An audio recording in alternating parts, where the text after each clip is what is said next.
You see the muzzle of the gun all the way to the left? Yes.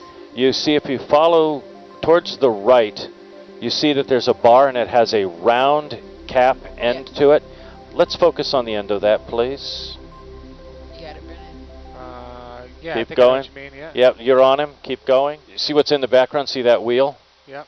That's a rolling, that's a bit of the truck for this, how this thing would rotate and move around. It's earlier than the Let's others stop we collected. for a second here, and let's get some grabs on the cannon. Let's start with the cannon. Okay.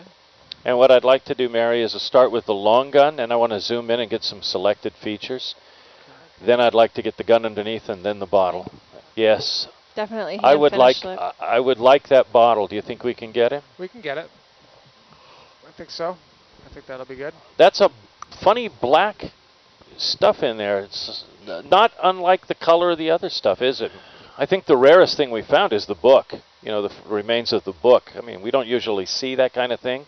Just goes to show that every time you think everything organic is gone from a shipwreck, it's not. Very careful. You know, as you're doing it, yeah, and both trays would be awesome. The bottle is the more important because that jar doesn't seem to be moving much, but any sand that we can get in both sides or glass beads would be awesome.